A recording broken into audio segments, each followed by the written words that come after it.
What's up, everybody, and welcome back to another episode of CMA Podcast. How is everybody doing? Back once again with Mr. Burt Green, you beautiful human being. How are you doing, my man? I am very well, mate. Very well. Got a couple of Bud Lights going.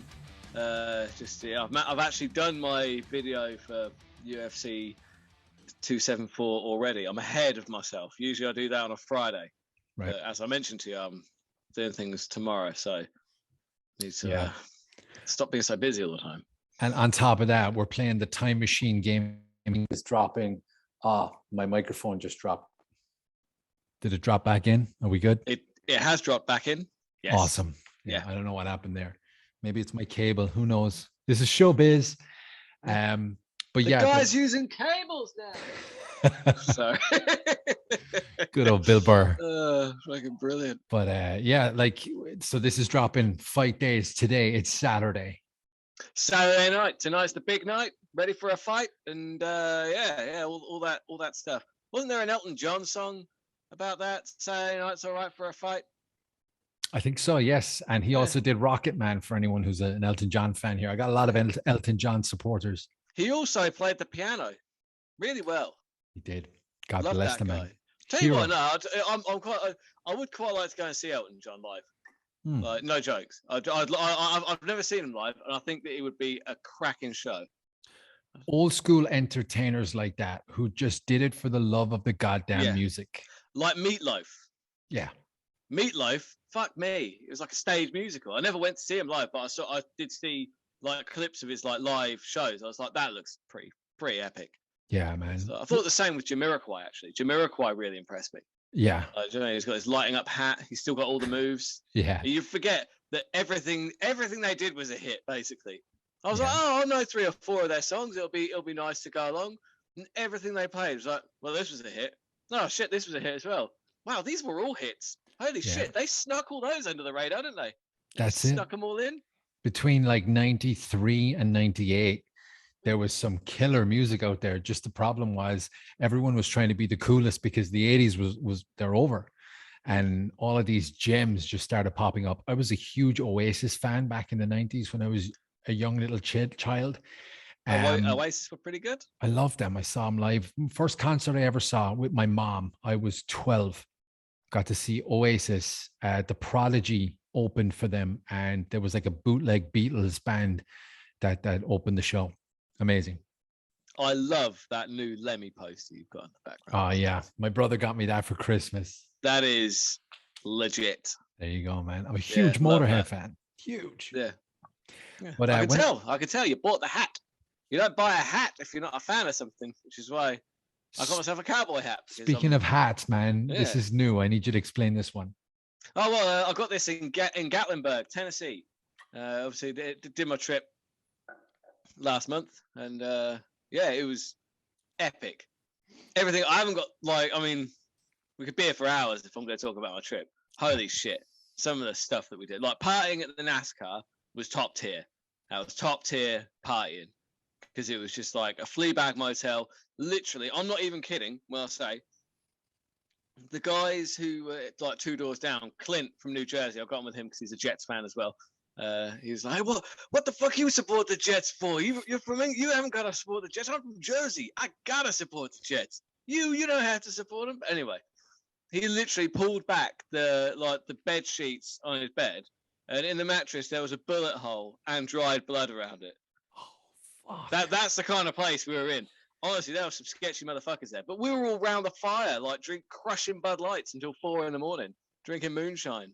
Like just having a fucking laugh, like just everyone just happy and just chatting and just laughing, just making jokes and just didn't even notice what time it was. And it was like, holy fuck, it's like 4 a.m. It was like, yeah, it was good. Amazing. But I got this just after the NASCAR in Gatlinburg, Tennessee, because I've always wanted a cowboy hat, and you know what? I do wear it. I've been wearing it since I got back to the UK because, if I'm out walking, I like to go walking quite a lot. I like to go out into the country and just go on walks. In the summer, it's like I don't like with a baseball cap. I have a choice. I either burn my face or burn my neck. Not with this bad boy. You know what I mean? Yeah, absolutely. Full coverage, baby, and plus it looks fucking sick. It does. It looks badass. It looks like very Indiana Jones. Is it leather? Yes, it is leather. Yeah. Yeah, look, I can see the shine. It looks really it's cool. good because it's good in the rain as well. Yeah. So it's like, There you yeah, love it. This is me now. This is just who I am now. That's You know? it. You're It's not a like, changed man. You just found who you really were. exactly. At the end of the day, like, life is, you never stop evolving. I'm a shark. I've got to keep swimming, or I'm gonna die. Yeah, that's It's true. like, yes. Like in Ireland, man, I used to never wear baseball hats, like caps, like I'm wearing now and stuff, because there's no sunshine.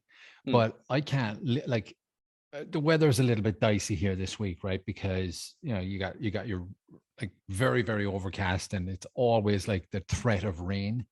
But when the clouds clear around the Alps, you just get this really big blue sky with snow-capped mountains. And I'm Irish skin. It's made of Rizla, for cigarette papers. I am well aware of Rizzlers. Yeah. That's what we're made out of. So we burn very, very easily.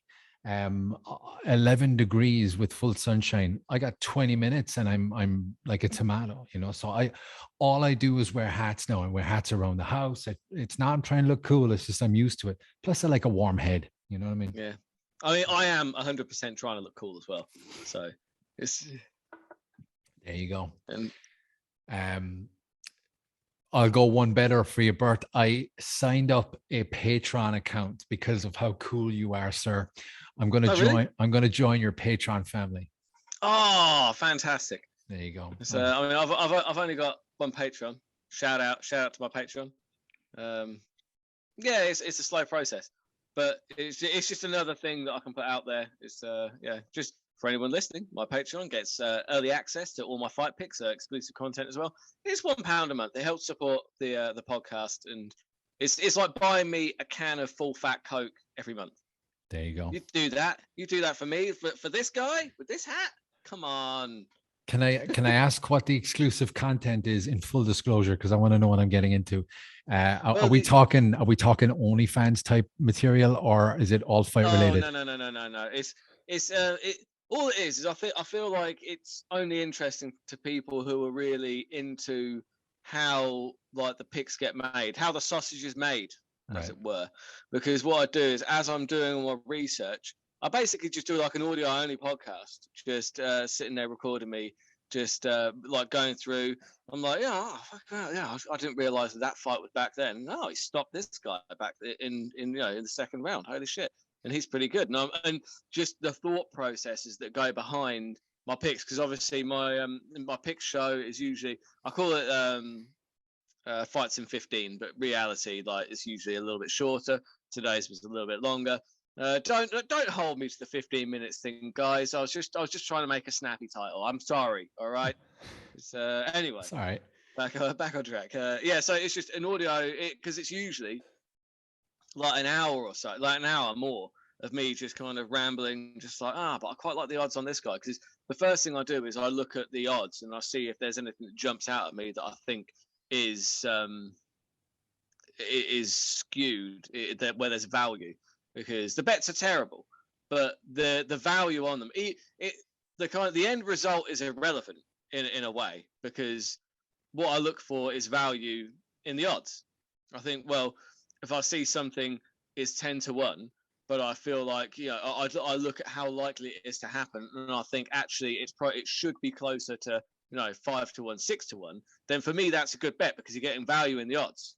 Does that make sense? I know, absolutely. And that's, for me, it's a double-edged sword, because I listen to, like, obviously the big guns in the game, Ariel Helwani, Brett Okamoto, not Luke Rockhold, Luke,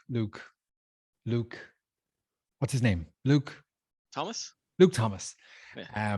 And obviously I listen to your podcast too, and that's where I get my assessment for all of this. If I have you on this podcast, I don't get the benefit of Burt Green. Yeah. Well, we'll go through it together. Yeah, it's more fun this, because one that wasn't on your list that definitely should be is one that I actually put a link in. I figured it out this week. I'm still learning how to do YouTube, to be honest, but I did put a link into the video, because one man that does brilliant fight, because he goes through the whole card as well. I haven't got time for, honestly, like, comedy's picking up again. And my dance card's pretty full. I haven't got time. I'd love to go through the entire card. I really would, but like I just can't. I haven't got it. It takes so much research as well. People don't, because I know that I make a joke of it. I like to try and keep it light, and the picks aren't too serious. But I do. I watch a lot of fights, and I also do a lot of research into the fighters as well to refresh my memory. I even have like an Excel spreadsheet that I type notes out on fighters as I'm watching them, because like you can see little things that they do well, like that, like Amanda Lemos, for example. She, despite her loss to Andrade, she's still one to keep an eye on, because when I was watching back her fights, I was like, God damn it, she is vicious. She is like frightening. That leg kick is horrible. Everything she throws, it's like, whoa, I don't want to get hit by that. That's awful. And Andrade, because Andrade, she was getting picked apart on the feet. And fair play to her. She found a way to get in close and just grab a hold of that neck and just fucking squeeze. Yeah. I think she kind of, I think her leg was done, honestly. Yeah. Like, see how she reacted with the last leg kick. Like, she kind of pulled it back. Yeah. Yeah. I think she was like, yeah, this leg's toast. Like, so as soon as she got hold of the neck, she was like, I'm not letting this go. I've got, this is it. It's this or bust, because I can't walk. I bet her leg was sore in the morning. And that's what happens when people don't realize what goes into, like, it's 15 minutes of a podcast that you click play and it's 15 minutes and it's done. But the amount of work that goes behind that, it's like, I'm really starting to see that, like at the beginning, I think I mentioned this on a few of my own podcasts, that you can't half-ass this, because it's blatantly obvious when you come on and you don't know what you're talking about, unless you're really general and not specific. Yeah. So sometimes if there's a fight I've just picked a bet on and I haven't had time to research it properly, I will actually say, look, I don't really know much about either of these two fellas, but I do know that this guy does, he is tending to knock out everybody in the first round. But that's all I'll say. But I will always say, if I'm not familiar with the fighters, I'll always say that. But for the most part, I do. Like I said, my database is starting to get pretty full now, because now I can refer it, because I started doing it because I was tired of going back to the same pages, Tapology and things like that, to kind of refresh my memory on the fighters. So now when I'm watching the fights, I have my fighter database in front of me, and I can type in what things about their style that aren't necessarily on the Tapology pages, things like that, what things that they like to do, like techniques that they prefer. Things like that. So my fight database is starting to get pretty full. I'm starting to it's starting to get to the point where it's like, oh, cool, I can refer back to my own database rather than going online and see what notes I've made as I've gone along, because I thought, it's worth keeping a note of. Well, that's phenomenal. That's why I said, fuck it, I'm just going to sign up. I'm going to do a Patreon. I'm going to set up an account. I did it at 5, so I was kind of busy as I was doing it, so I didn't actually subscribe yet. But as of the next 24 hours, I will be an official family of the Patreon for Mr. Burt Green. Oh, fucking awesome! That is happy awesome. With that. Yeah, and with that as well. So you're gonna if that explodes, that would be regular. It'd be nice. That'd be nice. Yeah, it would be nice. Like I said, it's just, because I do this for the love of doing it. Because I'd be lying if I say I didn't want to try and do something with it, because obviously I do. That's what I'm trying to do. I'm trying to do better each time. And honestly, I not every episode is brilliant. Sometimes I finish an episode, I'm like, that was. Yeah, I wouldn't watch that. Like everybody, some flop and some don't. But I don't know. I've started to get more into a groove. And it's just trying to abuse those algorithms, and my views are way down at the moment. I don't know what has been going on, honestly. I don't know if I'm being strangled somehow, or if I've done something, said something that's upset. Do you know what I mean? I just don't know. But it's just my views have gone from 5,000 a month to 1.7. It's why has that happened? I don't fully understand. And I don't know. Looking into it. I don't know, man. Could be jealousy. I'll look into it. I was walking down by the lake in Lucerne last week. Beautiful summer day. I mean, it was just gorgeous. I'm like, we're not having lunch at home. We're going into town. Oh yeah. So I got 2 sandwiches and we sat by the lake. And there was these, I could hear them. They were French punk rockers, like teeny boppers. They were like 20, 22 maybe. And they were bunched over close to where we were having lunch. And I was wearing my Motorhead hoodie, and I had my chains and I had my wristbands and I had the full shebang, you know. And I was just passing them as we were about to get the bus home. And one of the girls came over and she said something to me in French. And I said, sorry, I don't speak French. And she's like, can I get a photo with you? And because she was all dressed up in the punk stuff, you know. Cool. And I thought, this is what it's going to be like when the podcast explodes, man. I'm not going to be able to go for lunch anymore. You know, Yeah. I'm going to be swarmed with people looking to take pictures. So we took the picture. I did my little pose. And as I was turning to walk away, I just went, thanks for watching. Yeah. Walked on. You got to practice, you know, you got to start practicing. I think, yeah, it's going to be terrible. You need to get out now. Just get out now. Just give up while the going's good. No. Exactly. But funnily enough, it had a similar thing in Nashville. No way. Nashville was pretty fucking fantastic because I had the hat by this point, by the way, just to paint the picture. I thought, you know what? I will send you a picture to add to this podcast if you bring up a picture of my outfit for this particular night. You may have seen it on my Facebook, but it's the one where I'm fully cowboyed up. It was beautiful. Yeah. So I'll send you that picture. And, I'll put it up. Yeah, so we went to a karaoke bar, and this karaoke bar was fantastic. But it's like a country and western like karaoke bar. Most people are doing country songs, and the way it was set up was like you walked like there's an opening in the bar and steps that go up, and the bar kind of acts as your stage at that point. And there's some very young people, like a real young college crowd in there. Some very attractive girls, but I mean, I was just like, oh God, I just don't know how old you are. Like, I mean, yeah, sure, they're supposed to be drinking age, but fucking hell, I don't know, man. I don't know. I was like, oh, yeah, no. But anyway, I digress. I decided to go, well, because when I'm doing karaoke, I have my go-to songs. Ace of Spades is the first one. That's the first one I do, because I do a fairly okay Lemmy impression. And being English as well, that doesn't hurt. Give me a Lemmy voice. Motorhead is the kind of band that if we moved in next door to you, your lawn would die. Flawless. 10 out of 10. 10 out of 10. I'm going to edit in some clapping here too. Yes. But yeah, anyway, when I'm doing full, because I really give it some, because I know the song backwards. I don't need the words. Like you can glance at it just to remind you, but like you that's what the words should be there for. Right? And if you're doing karaoke, the words are like you glance up just to yeah. You should know the song, know the goddamn song. Yeah. Anyway, went up there, and because I know the song backwards, I can make a show of it. And I'm a stand-up, I'm a showman, so I made a real fucking show of it.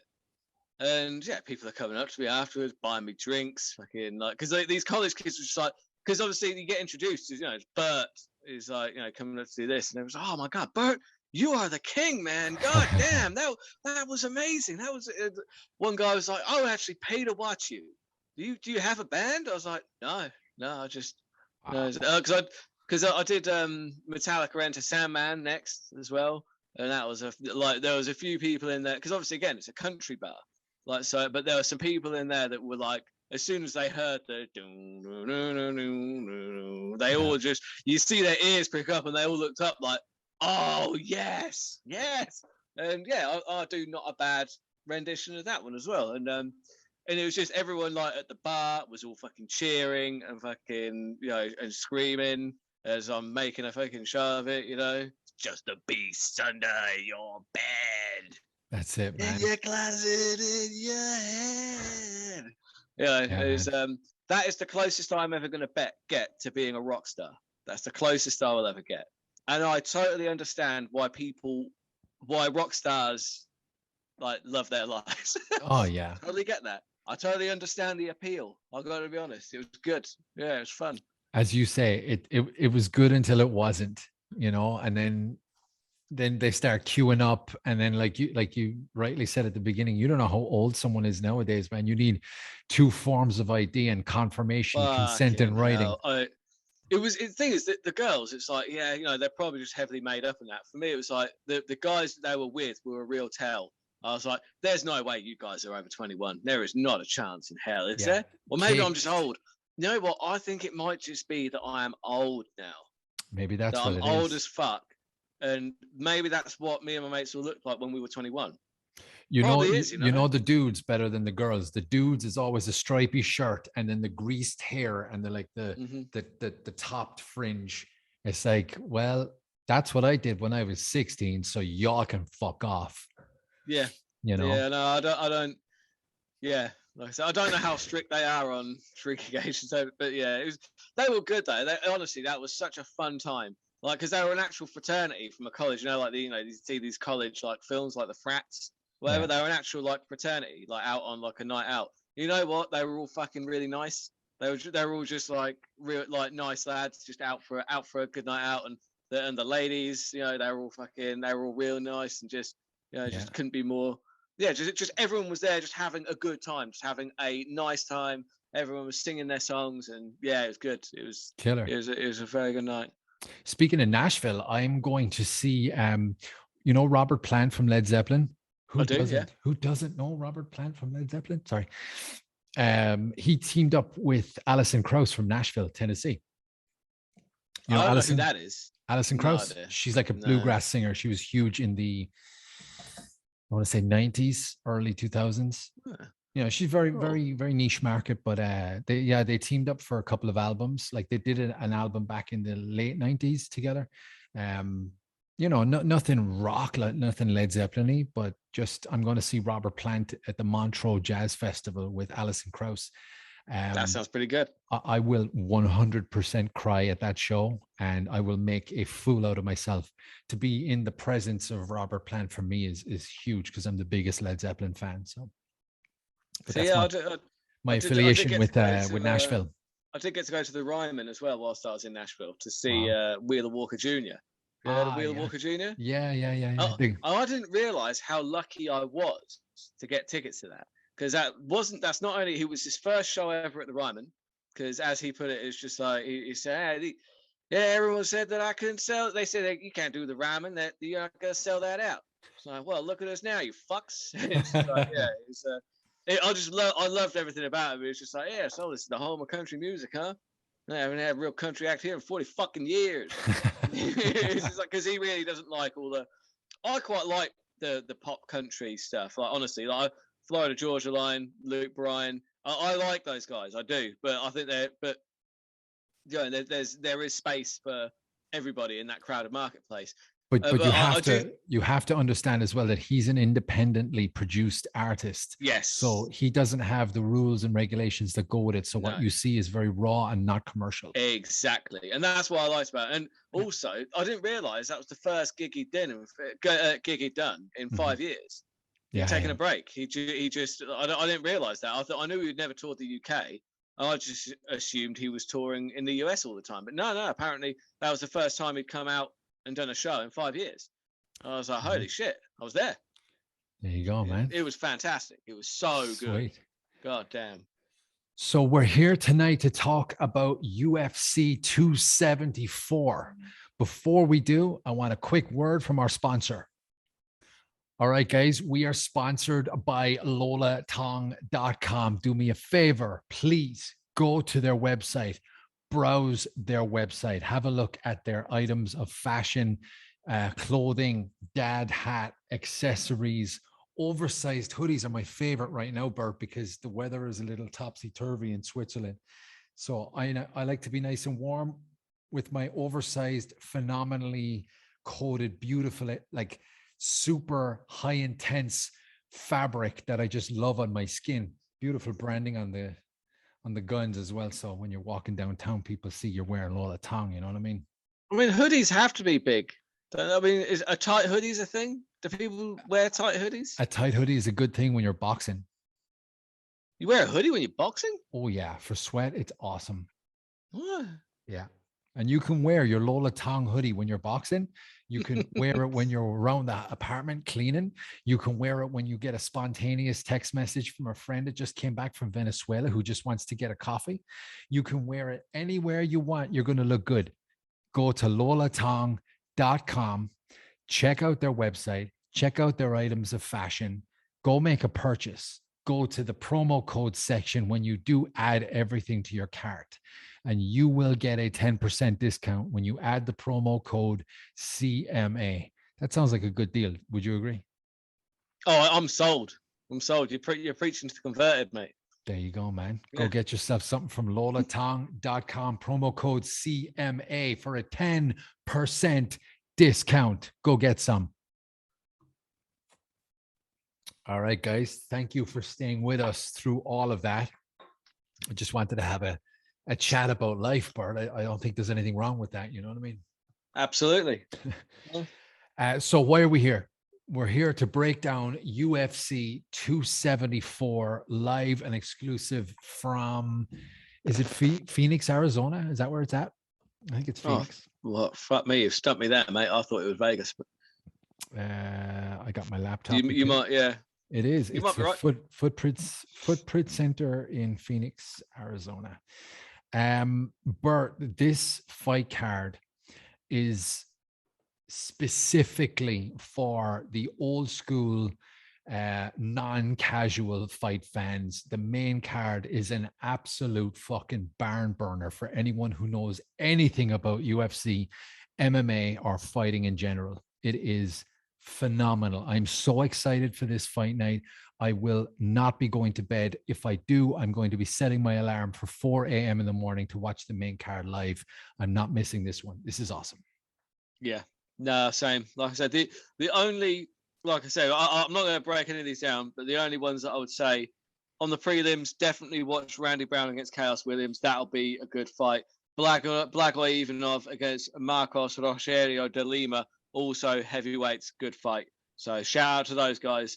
The rest, Macy Chase, I've heard of. Yeah, I don't know enough about the other guys, but those guys I do know very well. Those will be fun ones. But yeah, let's just crack on with the main card, because I don't want to pretend I've done my research into a lot of the guys that I haven't. But I don't need to research. I don't need to research anyone on the main card. I know them all too well. That's it, man. This one has been. I'm slurring my words. I've had one beer. This one has been the most fun one to research, to come on here with you today and do this, because I know all of them and I love all of them. The thing that sucks for me is there's going to be a loser in each fight, and I'm like, fuck, you know. Let's kick it off. Donald Cerrone versus Joe Lauzon. Man, what an absolute barn burner of a fight. This one is going to be sick. It's not striker versus grappler. It's MMA artist versus MMA artist. I'm so excited to see this one. Yeah, it's an interesting one, because I don't know how old each. It doesn't have their ages on the UFC site, and I can't bother to go and check out the other pages. I think Donald's 38, 39, and something Joe, like that. I don't know. I guess Joe. I mean, he looks like a 22-year-old, but he's probably, he does, doesn't he? He looks fairly young. But yeah, I mean, what can we say about both of them? They always bring it. Donald, who doesn't love Donald Cerrone? Joe Lauzon, always, like most fight night bonuses up until 2 years ago or something like that. I saw him fight UFC 200, I think. I'm pretty sure he fought Diego Sanchez, if I'm not mistaken. Wow. My memory might be failing me there. So please let me know in the comments if I'm completely full of shit. I'll be commenting on that one. But yeah, what are we going to do? Are we going to make our picks? Are we just going to say, just watch it and shut up? Well, for this one, honestly, it's a difficult one to pick, because for me, Donald Cerrone, the main thing about Donald Cerrone is that he's a confidence fighter. If ever there was one. Same with Derek Lewis. Derek Lewis is a confidence fighter. If he feels like he can win, he'll go out there and he will fucking perform. Same with Donald Cerrone. If he feels like he can win, he will go out there and he will look good, provided he gets out of the first 2 minutes of the first round. He's a very slow starter. And the problem is people have started to learn that. Conor McGregor certainly game planned that. That was literally all Conor did. He was like, well, I can put him away in 20 seconds because he's going to start slow.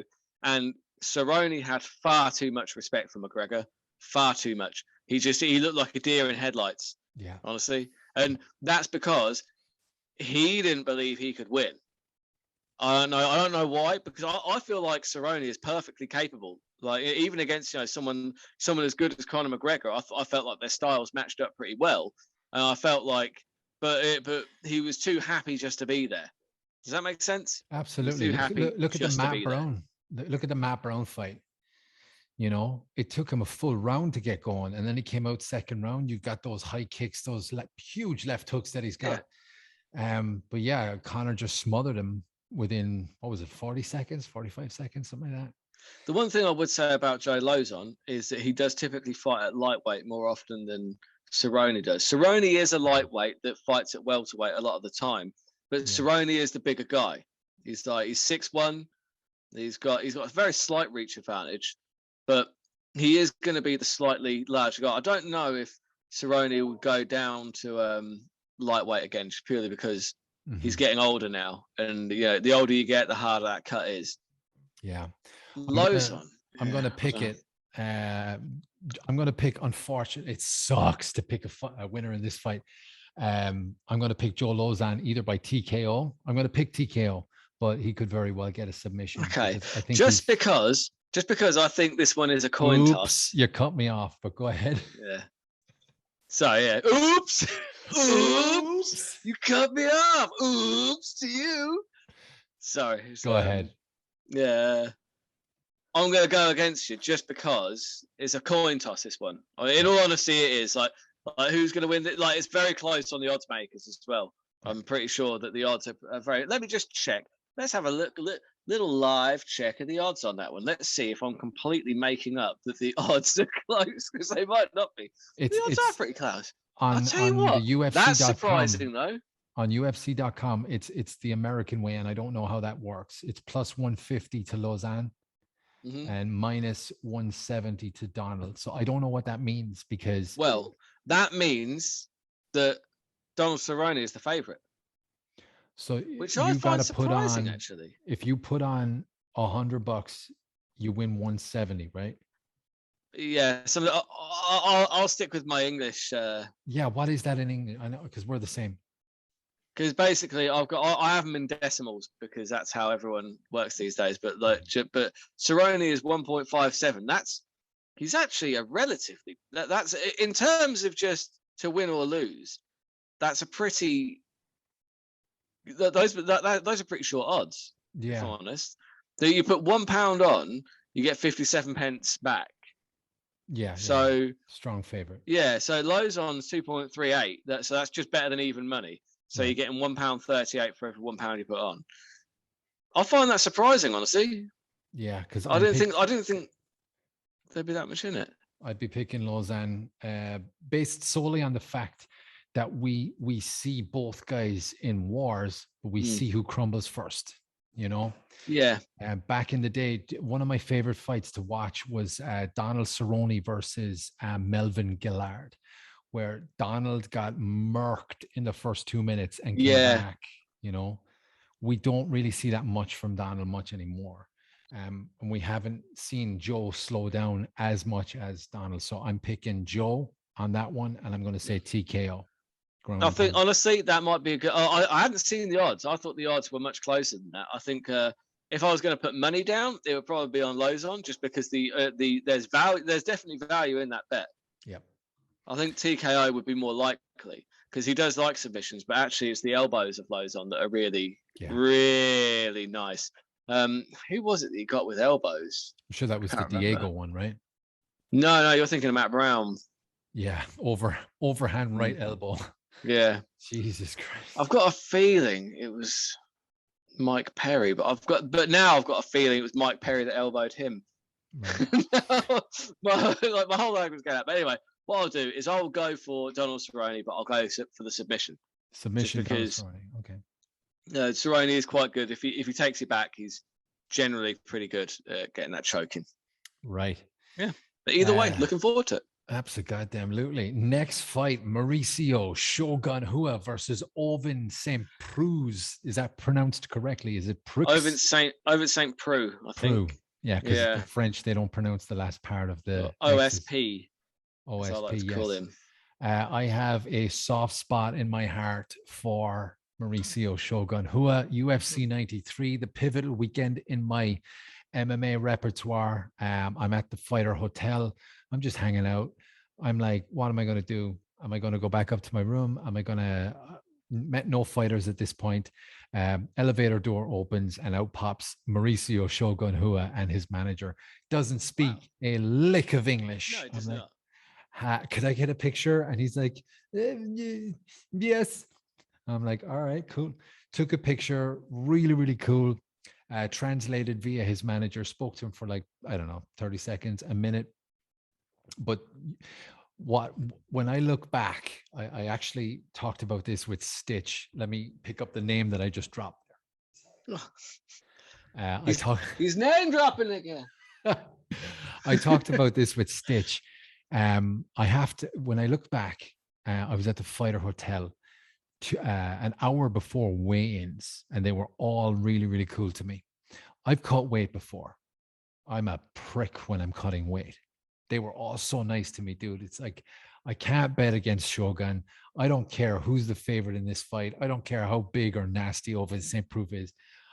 I'm sticking with Shogun. I hope he gets the win, and I hope he fucking retires. Jesus. Well, there's a couple of problems with that bet. There really is, unfortunately. Because you say that you have a soft spot for Shogun Hua. Well, Shogun Hua has a couple of soft spots himself these days. His chin. You know? Yeah, it is.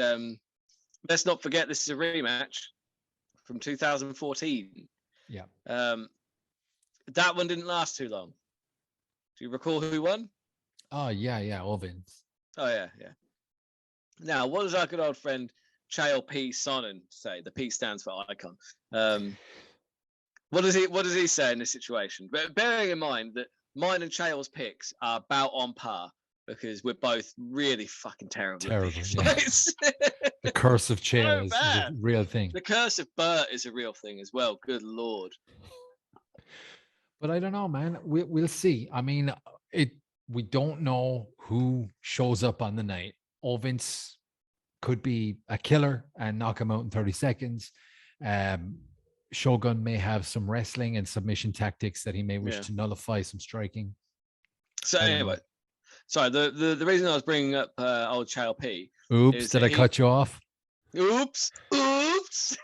The reason that I mentioned Chael P is because he has a theory on these exact type of fights, and that is, and it usually is a valid one as well, it usually comes to fruition, that in a fight where two fighters have fought and the younger fighter has won, if they rematch, the younger fighter will win, except faster. Do you know who the younger fighter in this fight is?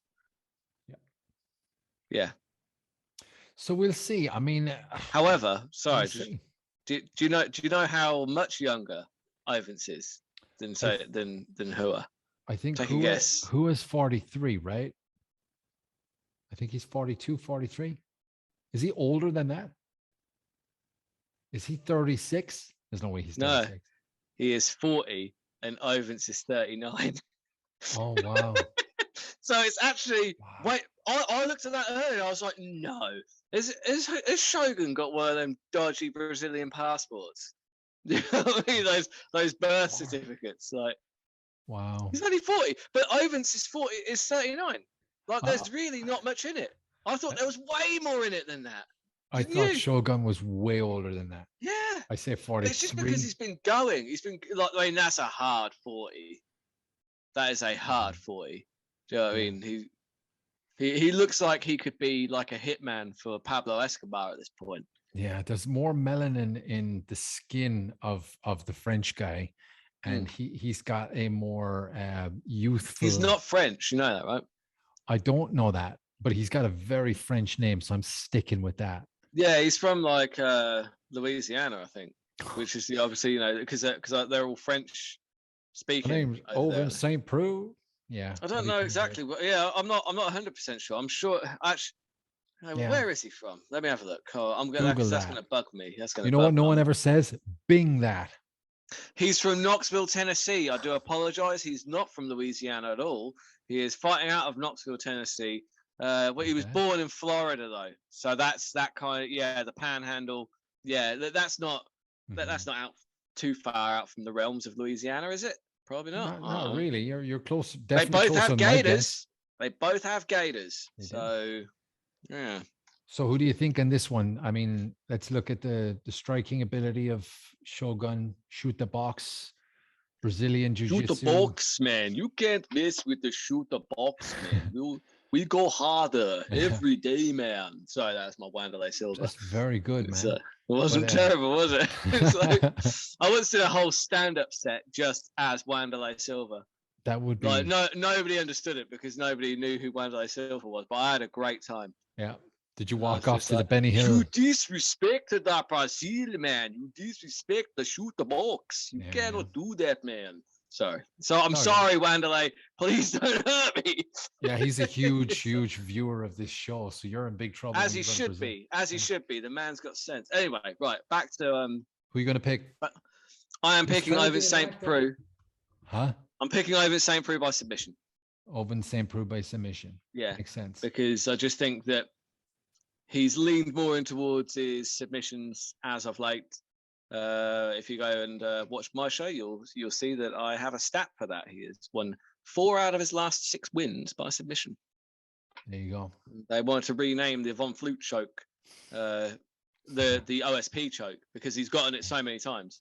I think honestly, if I was going to put money on a hold, it will be the Von Flute.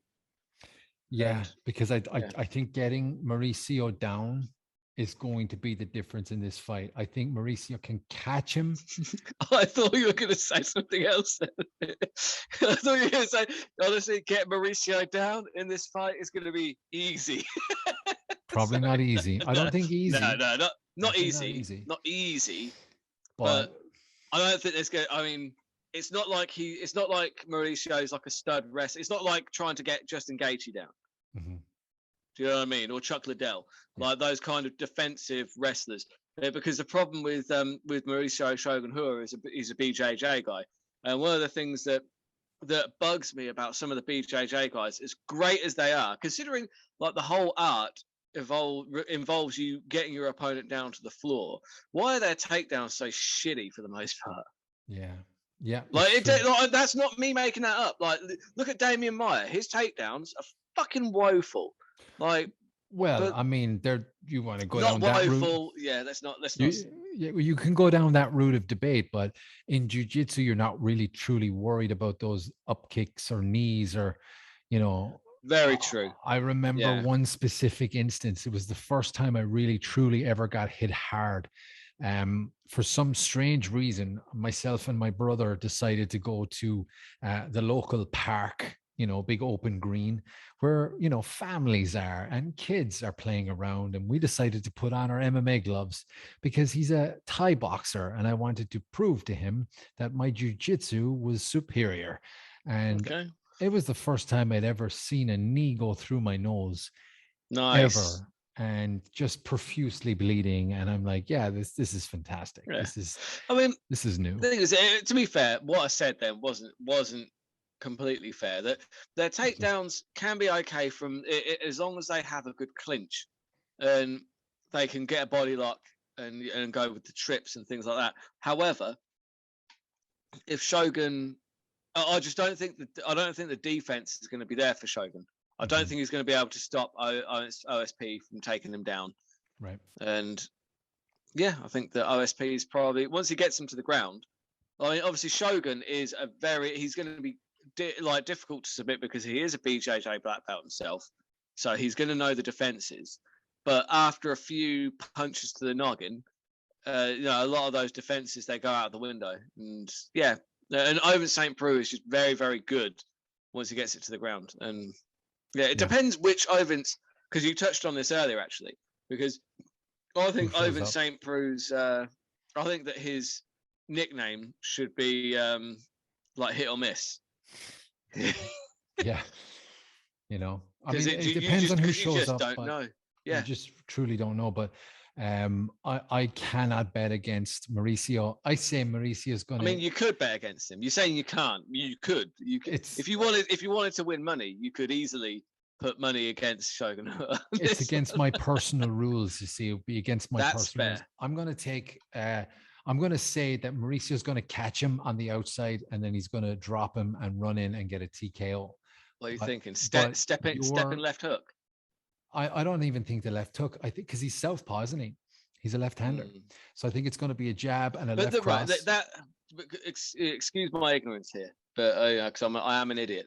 But southpaw, does that mean that you lead with your left? No, southpaw is you're left-handed, so you lead with the right jab. The right jab. See, because I'm never quite sure if your dominant hand would be your jab hand, because that's the jab. Because in theory, that's what you're using more. Because don't the power shots require slightly less finesse and more power? You got to take one of my boxing classes, bro. I think I should. I'd love to come over, but honestly, I've never done boxing. I'd like to give it a go. I mess around on the bag at the gym, but all I know is from watching TV. Yeah. I don't know how to box. I don't know. I look like a fucking dickhead. I'll show you. No it's sweat. it's fun. I like it. It's a great cardio workout. I just do like three 3-minute rounds, and honestly, and then I do my box jumps, and that's it's pretty fucking killer. There you go, man. So, but I think he's definitely going to. Well, I don't think he's definitely going to do anything. I'm hoping that Mauricio just catches him on the outside and gets him down, knocks him down, and goes in and just gets a TKO. And hey, Mauricio, sir, fucking please retire. You do no. Title run. Absolutely not, though. Title run.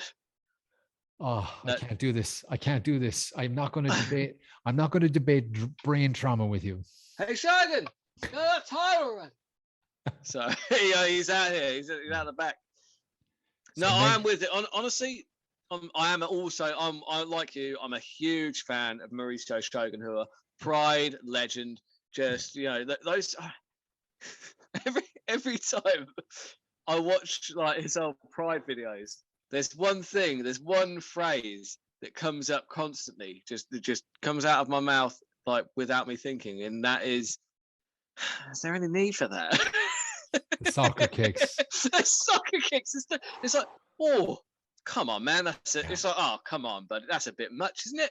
Yeah, man. Old school, but he's been there since the beginning, and I just hope he just ends now, because he's a grizzled veteran. Please stop.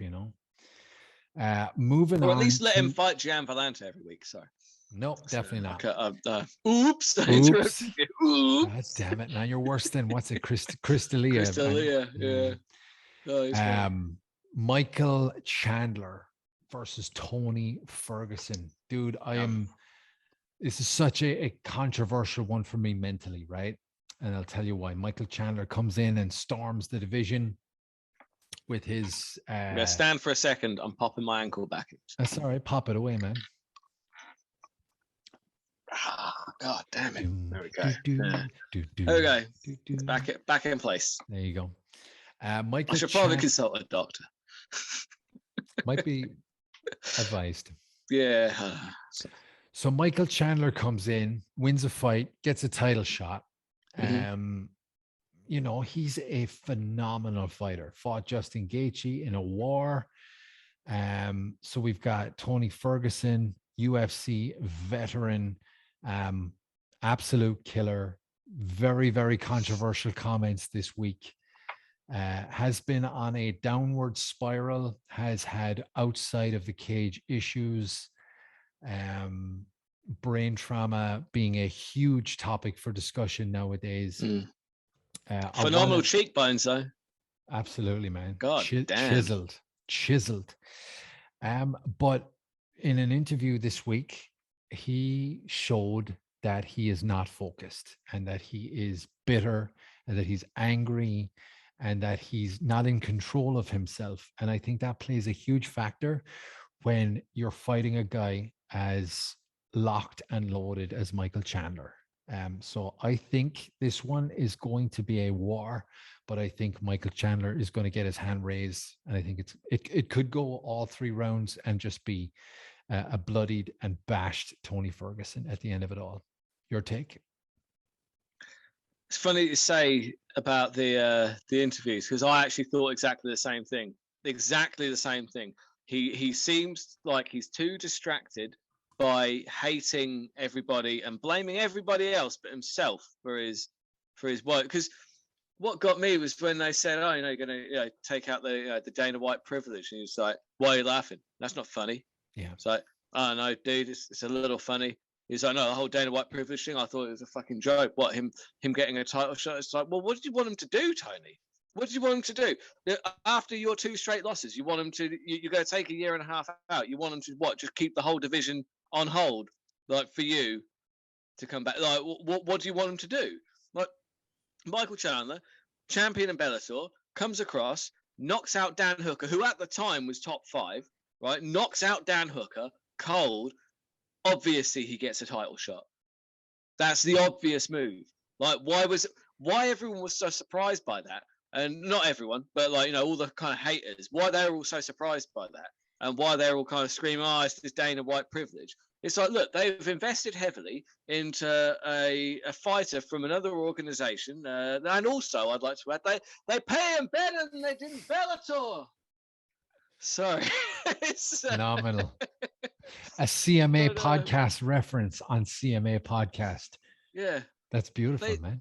They do pay him better than they didn't. Like, people don't talk about that, though, do they? They don't talk about that. They're all too busy talking about how the UFC don't pay their fighters and that Bellator pay a higher percentage. What do you think they care about that percentage when there's more zeros on the contract? They don't. Anyway, I'm not going to go too far off topic. I would say that, yeah, it was the obvious choice to give Michael Chandler that title shot. Like, yeah, okay, he came up short. Like, who hasn't come up short against Charles Oliveira lately? Charles Oliveira is a fucking killer, right? One thing I would go into that, because let's take Tony's mental state out of this a second. Let's just focus on their skill set, because let's be fair. Whilst, yeah, you're right, he seemed scattered. He seemed like he was focused on the wrong things. Isn't that always just Tony, though?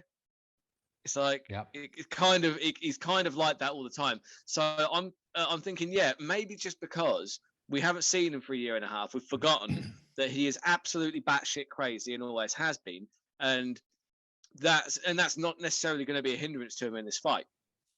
So you're right. He was picking on Fabrizio Verdum that time. Ankle picking him. I mean, I'll ankle pick you, bro. I'll ankle pick you. You're fighting someone this weekend. Please stop. He's a heavyweight dude. Picking at the heavyweight. He's one of the best heavyweights in the world. One of the greatest of all time. Yeah. Anyway. So stylistically, what do you say with these two guys? We know that Chandler has good wrestling. We know that both have good striking. We know that Tony has got great jiu-jitsu under Eddie Bravo. Eddie Bravo, yes. So I just get the Mignari roll, man. Shut up, Eddie.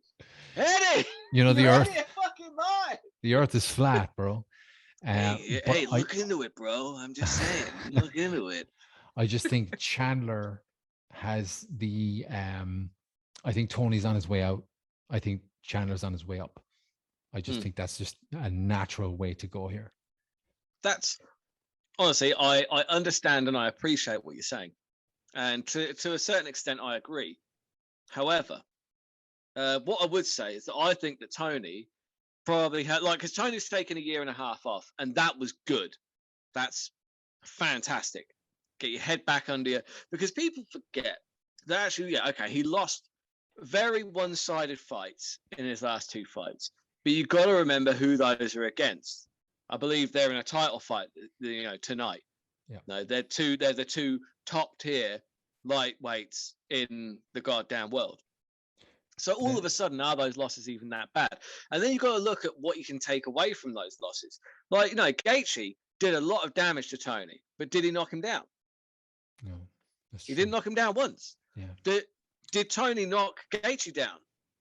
He did. End of round 2. Yes, he did. End of round 2. It was either. I think he wobbled him a few times, too. Yeah. Tony until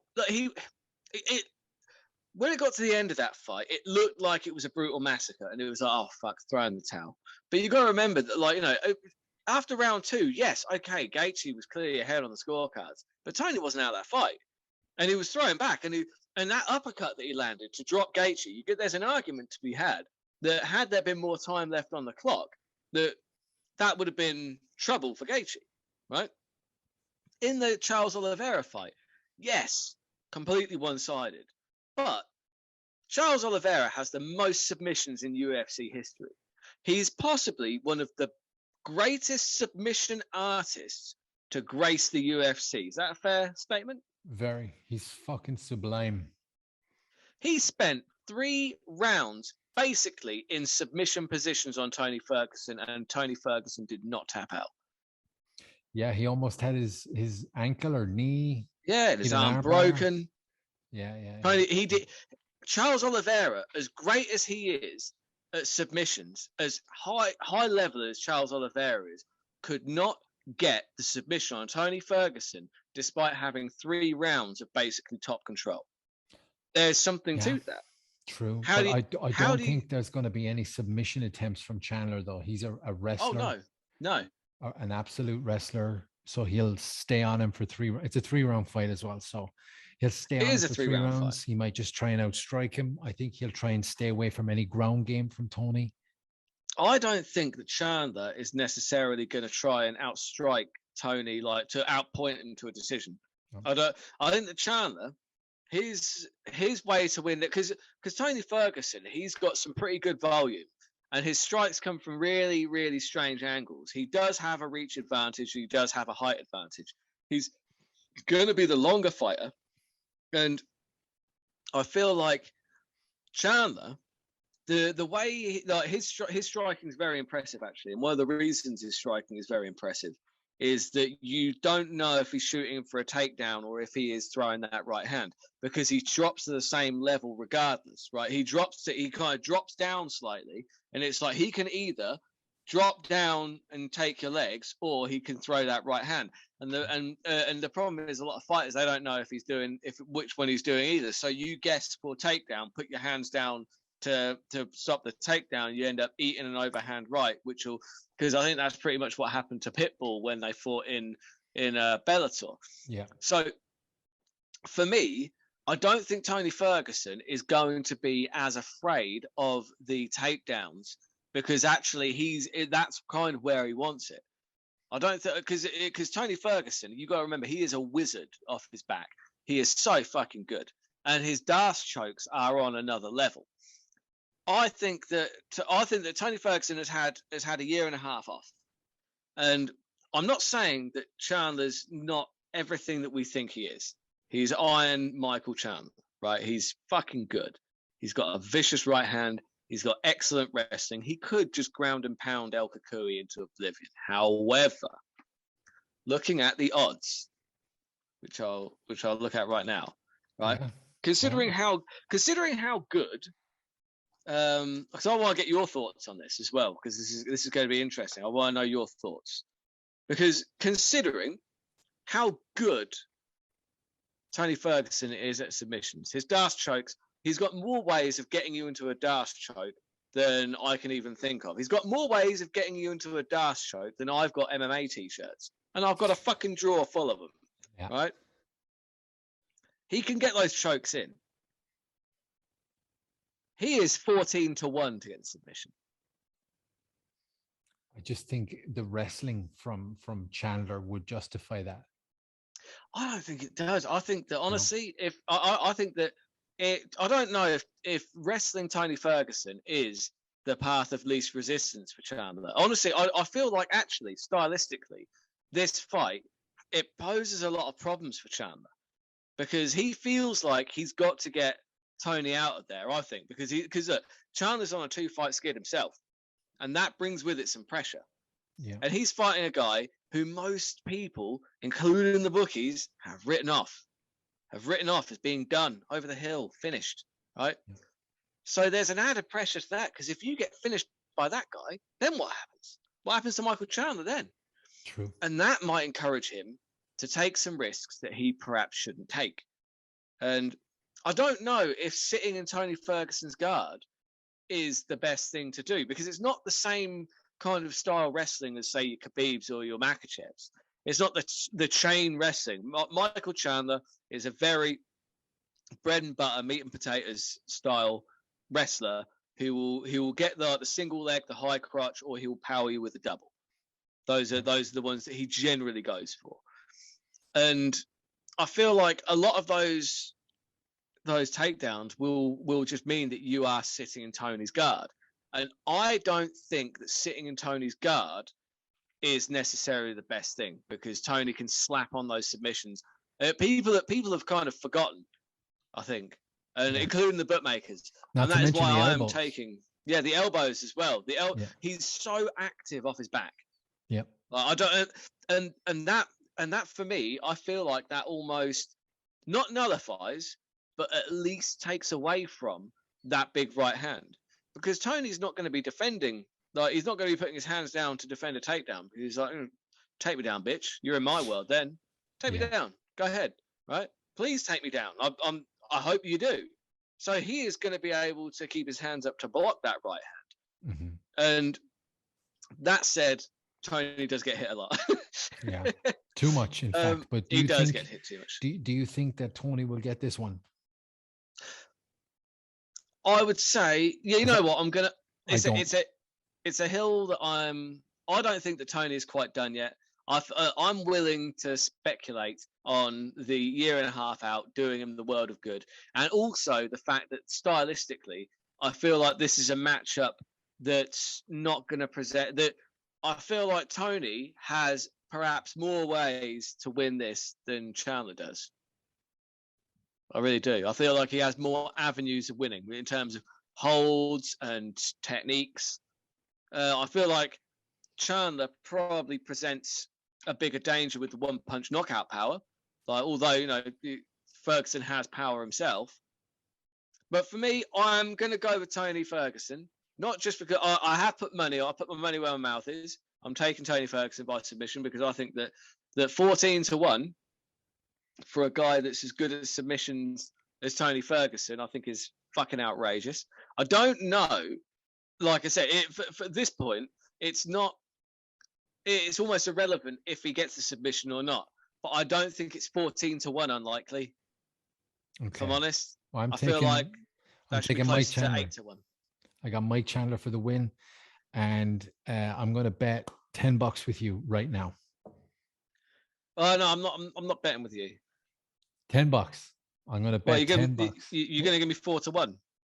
I'm not going to give you 4-1. Yeah, why would I bet with you then? What are you talking about? I'm not doing that. The next time you hit Switzerland, we're going to bet a beer on this one. Okay, yeah, no, tell you what, I'll bet a beer for the next time I'm in Switzerland. Done. On this one. But I don't bet because the beer is $10 here. Oh, fucking hell. Because that's the thing, it's funny you mentioned that, actually, because people always say to me, our friends are like, oh yeah, like tenner on Georgia, tenner on this fight, like win or lose. It's like, not really. I want 4-1. It's like, why? It's like, because the guy I'm betting is on 4-1. So yeah, I'll bet on Sky Bet, and I'll take 4-1. I don't want even money on Tony Ferguson. You're out of your fucking mind. Well, you're an established. I'm not saying you're an established gambler, but you're someone in the know. I mean, for me, it's a 2-horse race. Like for a casual, it's a 2-horse race. It's not a 2-horse race, no. For sure. No. And before you cut me off, I was about to say that it's Oops. not. Sorry. Oops.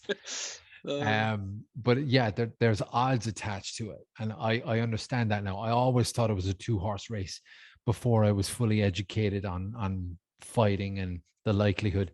Like, if you were to put Ronda Rousey versus Chris Cyborg, now it's not just 1-on-1. It's like a WWE disaster versus an established current fighter. So it's not like a 2-horse race. So I get that now. But yeah, just to double back on my bet, a beer says that Michael Chandler is going to knock Tony Ferguson unconscious.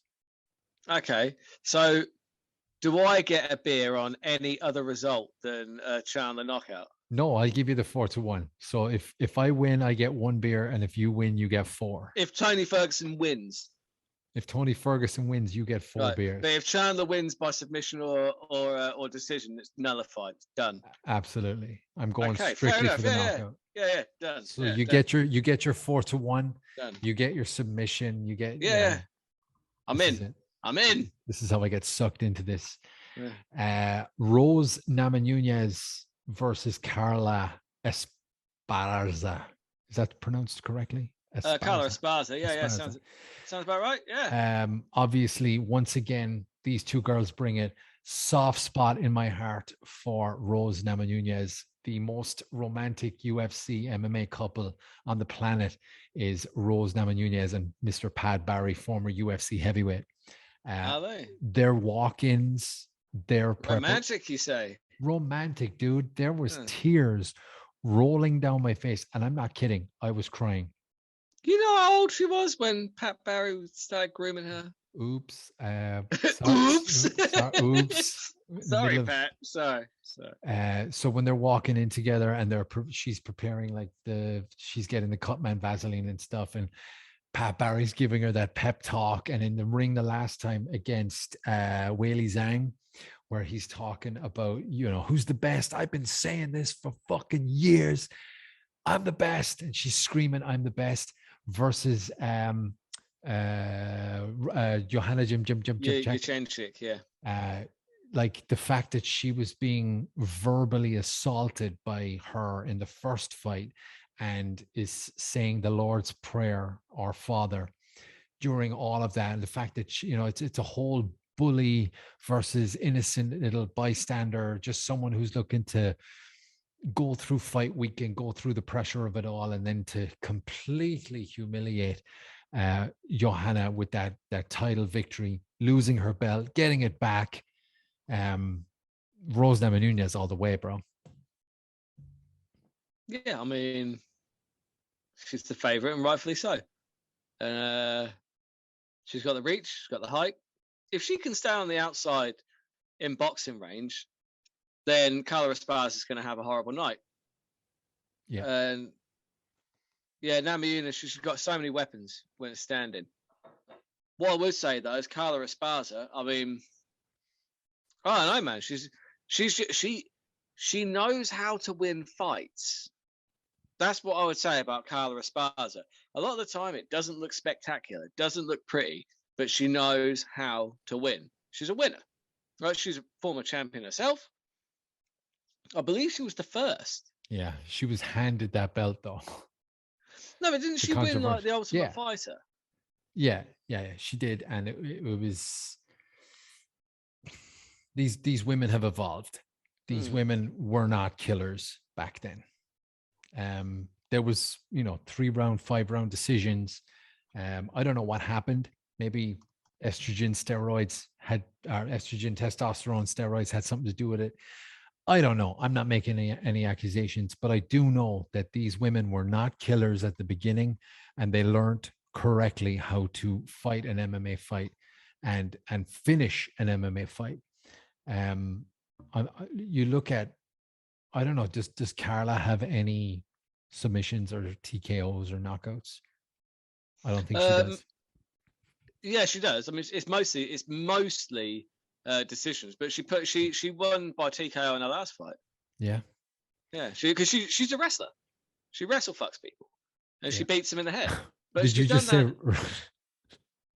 you say wrestle fucks? I've never heard that. You've never heard the term wrestle fucks? I've never heard that before in my life. It's fucking Bilal Muhammad style, isn't it? Wow, I gotta write that down.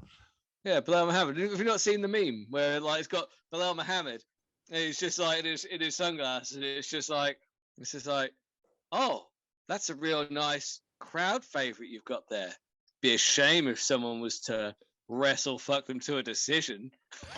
I never heard that before. That works for GSP, I guess. Yeah, wrestle fucking. Yeah, it's a thing. Yeah, it's a thing.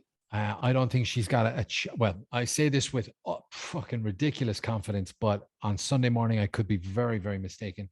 I don't think Carla has the the utility belt, the Batman fucking utility belt, the Swiss Army knife tools to defeat Rose Namajunas. Rose got absolutely murked versus Jessica Andrade. She was overwhelmed in that fight with wrestling. Yes. No, the Andrade so? fight. No. I mean, you're you're entitled to your opinion, but you're wrong.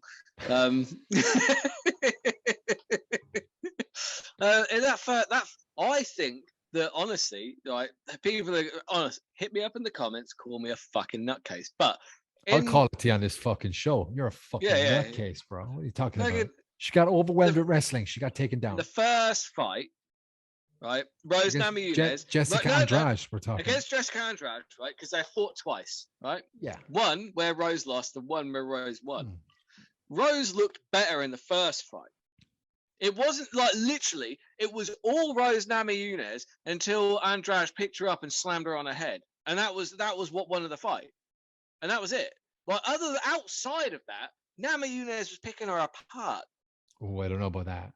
Yeah, no, I do. I watched it fairly recently. Did you?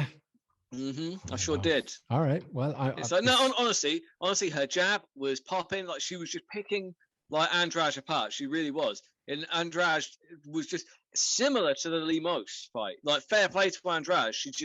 If she realizes she's getting beaten on the feet, she will rush in, grab a hold of anything, and just crush you into the floor or get the choke. Yeah, but when you look at what Jessica Andrade's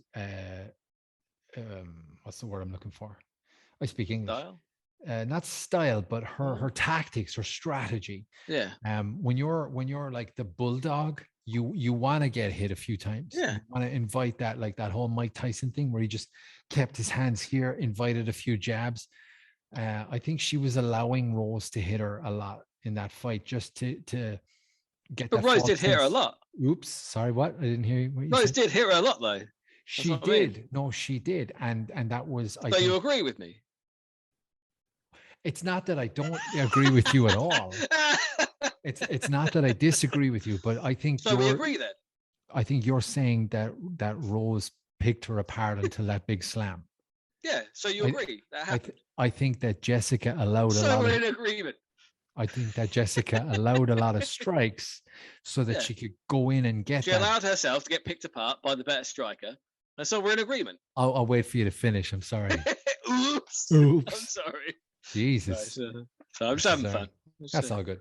Yeah. I think that you're completely wrong on this one, and for I don't know. I just think Rose by assassination with strikes. I mean, that's probably a safe bet, in all honesty. Looking at the odds here, it's Namajunas to get the finish. Oh, actually, that's 5-1. That's not bad. 4-1. Sorry, 5. So 4-1 in English. The decision 2.63. Esparza to get the decision 3.75. So you're getting better than even money on that. But if Esparza wins this, it's most likely a decision. Yeah. Yeah, I don't see her stopping Rose unless Rose goes in super emotional, thinking with our confidence and stuff. Yeah, I'm gonna go with you on this one. I dropped my Lola Tong hat, and I don't want to do that. There we go. Head to the promo code and enter CMA at the checkout. You get 10% off. Lola Tong, they do great stuff. They absolutely do. No cowboy hats though. They don't have cowboy hats. Let me get on to my contact at that company, because you inspire me now to get a goddamn cowboy hat. Hey, look, no, I'll wear it on the podcast if they get me a Lola Tong cowboy hat. I'll do it. Well, man, anyway, I'm going to go with you on that one. I'm not going to disagree. I do think that Rose Namajunas probably gets the win here, but I would say a slight caveat. Esparza knows how to win. And it may not be pretty, it may be boring as fuck, but it wouldn't surprise me to see Esparza nullify Rose's striking by just taking her down over and over and wrestle fucking her for 5 rounds. Wrestle fucking. I got to write that down and use it. Yeah. And now to the main event of the evening. Charles Oliveira, the champion at 155 pounds, versus Justin Gaethje. For years, I had no idea how to pronounce that guy's name. Dude, this is such a fucking exciting fight. This is a tremendous main event. This is a puzzle. But the cool thing about it is that you know it's going to be just an absolute killer of a fight. I'm Yeah, so no, excited.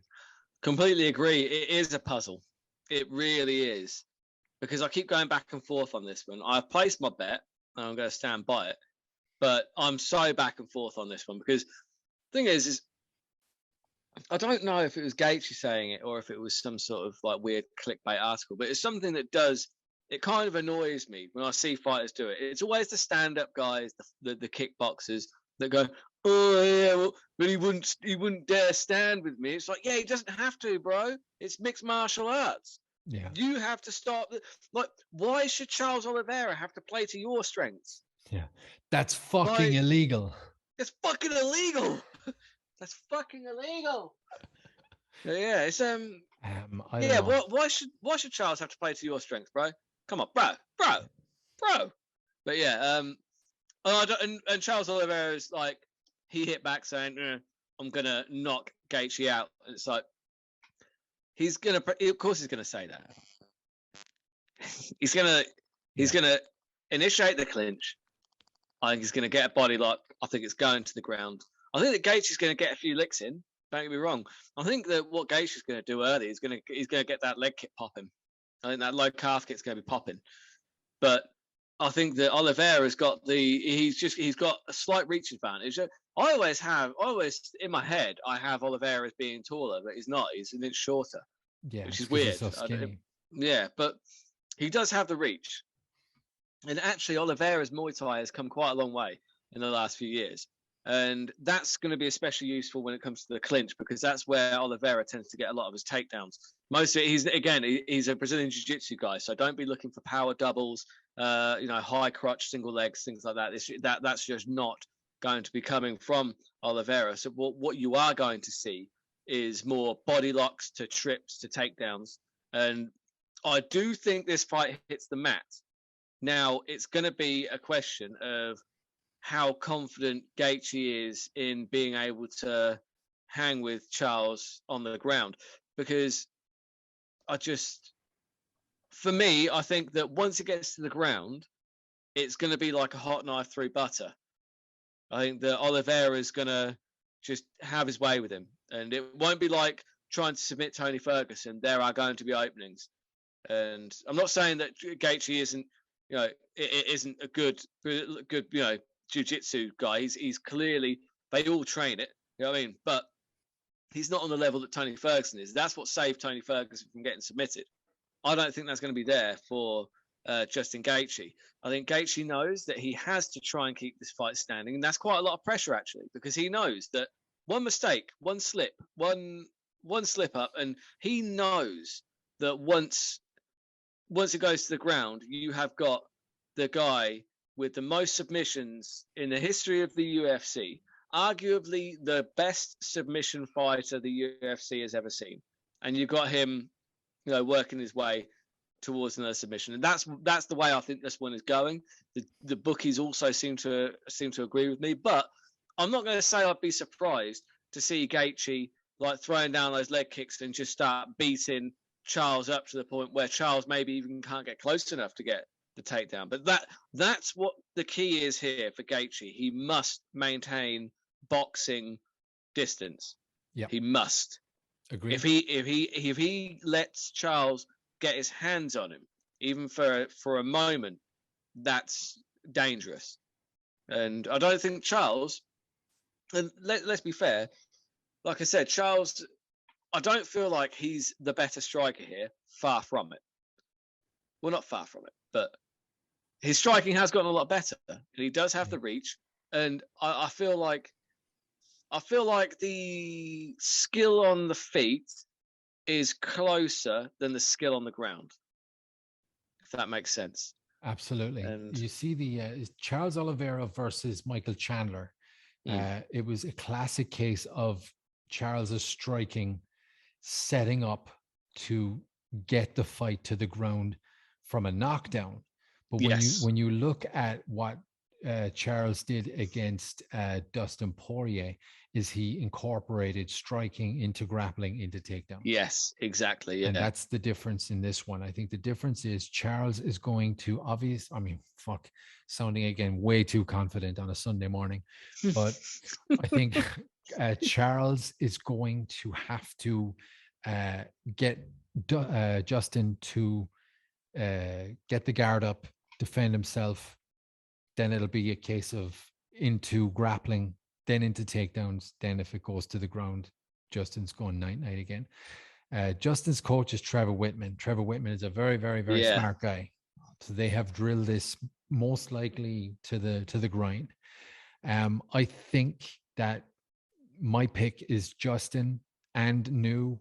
I think he's going to keep the distance, like you said correctly, leg kicks, big fast jabs, big powerful right hands and left hooks. One of my new favorite fights to watch on repeat is Justin Gaethje versus Tony Ferguson. Why? Because I'm a sick fuck. Those jabs, those right hands, the leather on skin, the no crowd, the microphone. Yeah, it was nasty. It was horrible to hear. The last couple of shots, it was almost like Ferguson was being electrocuted. Yeah, like because he I think he just hit him with like a real stiff jab, didn't he? It was a jab. It was a jab. But it was like right, but it was right on the nose, and literally Ferguson was like, yeah, and it was like, and it was like his brain was, it's like his computer was shutting down, like, and it was, it was tough to watch for sure. But I think that has to be the game plan here because Tony's also very difficult on the ground, and that was Justin's strategy in that fight. I'm struggling with the word strategy tonight, but I think that was his strategy in that fight, and it has to be his strategy in this fight. I just think that's the way it's going to go. So I'm taking Justin Gaethje and New via TKO or hopefully KO. When I say hopefully, I don't mean that in a negative way against Charles Oliveira. He has proved himself to be an absolute fucking star, a gentleman, someone that kids should look up to. I just have a soft spot for Justin Gaethje. I want him to get the gold. Don't get me wrong. I'm also a big fan of Gaethje. I like his style. How can you not like his style? You know, it's like if you're an MMA fan. The Homer Simpson. Remember that press conference? The Homer Simpson of UFC. He's like, he never stops punching except to check on a bindle. The tramp has the energy of a hobo. Sorry. Gaethje. He is brilliant, and I do want to see him get the belt. However, I've got a feeling. Do you know what Dustin Poirier did wrong against Charles Oliveira?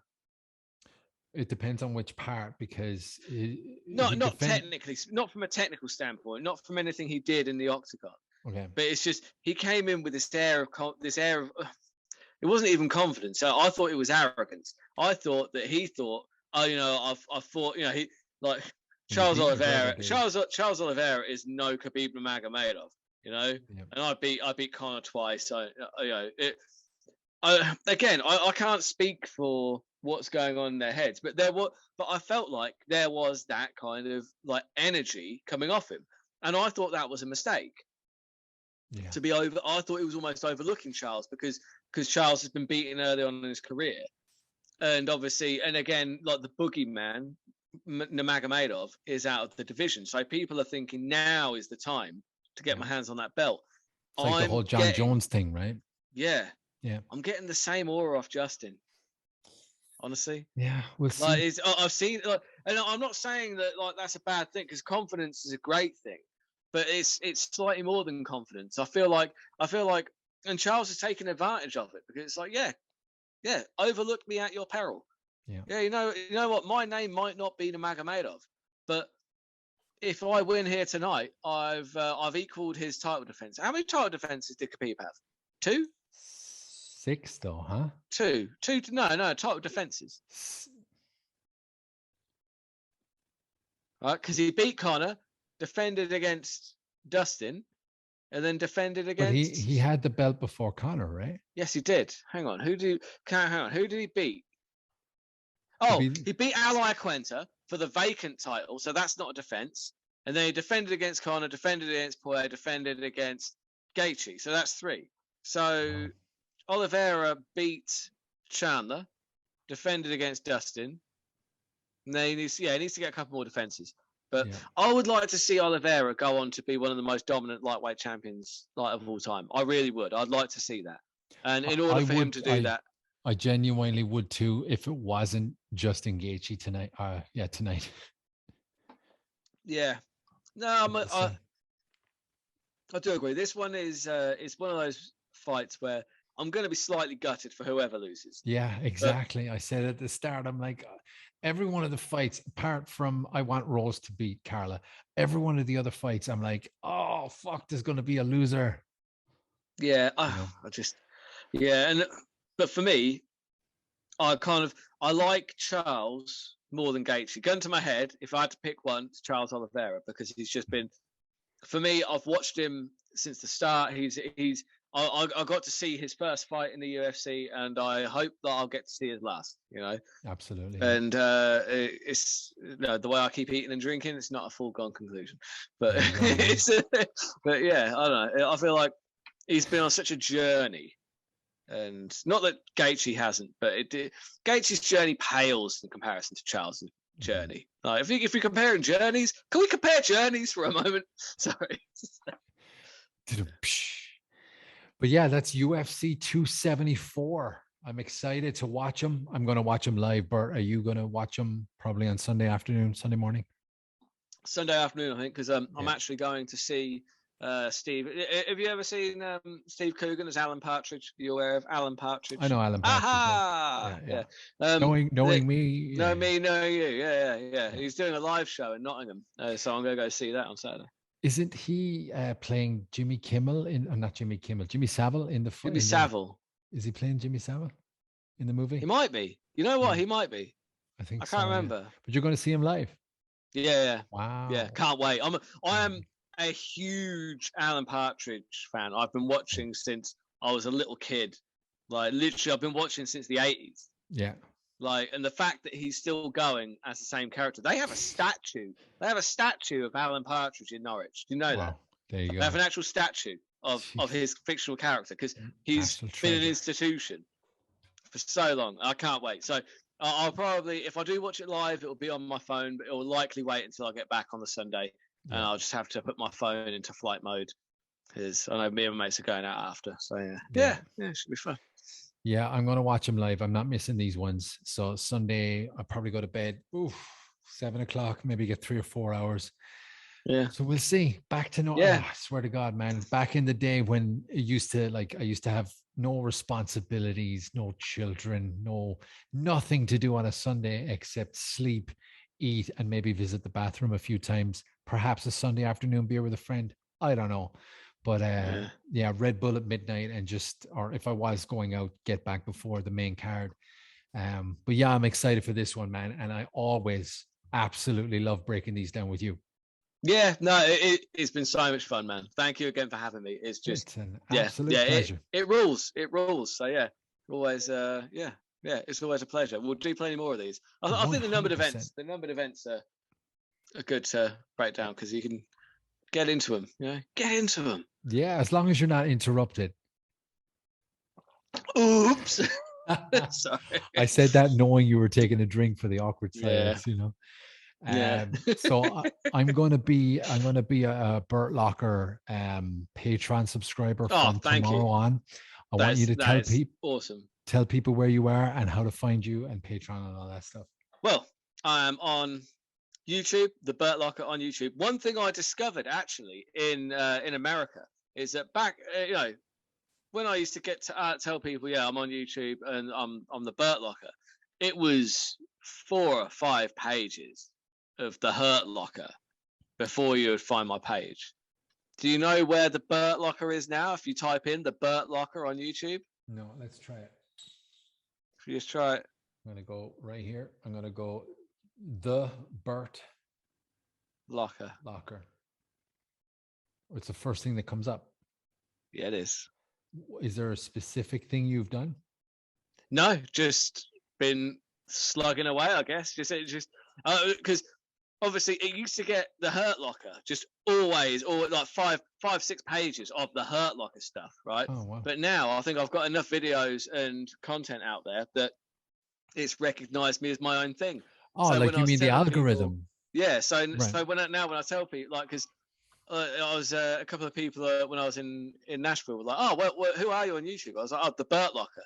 And they typed in, I was like, you'll have to go through a bunch of pages first. I hope you find it. And they're like, and I was like, oh, right, no, nice. Is that one? It's like, what? Have you already gone through a load of pages? Like, no, that's the top result. I was like, really? It's I'm me. the top result? Oh my God. Yeah. So anyway, yeah, type in the Burt Locker on YouTube and you will find me. It's the top result. Number one result. But yeah, so There you go. I'm also on Patreon, the Burt Locker on Patreon as well. I'm the Burt Green. I've got a comedy Facebook page, which is actually it's pretty good. It's pretty solid. If you like a good meme and some funny pictures, like definitely follow my comedy page because it like obviously I post all my video clips and stuff on there as well, and also Burt Green on Facebook. So my Facebook story has been pretty fucking excellent. Go back to last month's Facebook story. You'll see a load of shit that I was doing. It was awesome because I've been getting into Facebook stories. The Burt Green on Instagram and the Burt Green on Twitter at Burt Green 6 on Twitter. On Twitter, I actually remember them all now. I'm starting to get back up on Twitter because of the whole I followed Elon you. Musk. You I followed me? you. Yeah, I haven't checked it in like a week. Yeah, no, I was like, because I'm always on Twitter. I like Twitter. Yeah. So yeah, as soon as you said you were on Twitter, I was like, I'm following Dave. Done. Fuck yeah. You know as well as me though, the social media aspect of this game is just a torturous, arduous, goddamn grind. I enjoy like shooting the videos. I enjoy writing them. I enjoy researching them. I actually enjoy editing them. Do I enjoy posting them?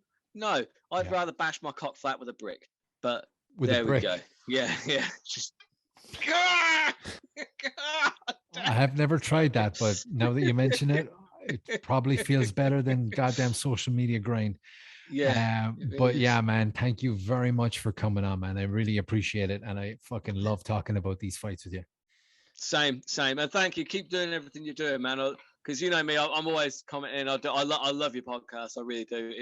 It's a voice of reason. Like I love your angry rants. Like honestly, I do. Like you're the voice of reason in an otherwise kind of because you do. You tell it like it is, and I like that. There's something that I really appreciate. So yeah, I appreciate you, brother, and yeah, just thank you very much. Awesome, man. I appreciate your words. Amazing. Guys, thank you very much for listening. Like the comments. No, don't like the comments. Like the videos and comment on the videos. And hit the subscribe button if you haven't already, because that's what helps us. I don't need your money. I just need your finger to hit the fucking subscribe, the like, and type a comment saying, hey guys, you're wonderful and you've got beautiful hats. Just leave a thumbs up in the comments if you like the hat. Huh? There you go, man. Rocking. This is when they start running in with thumbs down. I know what you're like, you vindictive cunts. Sorry. my favorite thing is you don't get the dislike button views anymore. So people just comment, use me for dislike. It's like, I like that. Yeah, well, there you go. I'm trying to sign out here, Bart. Let me get through it. Guys, thank you very much for listening. Have a good evening and enjoy the fights. Rock and roll.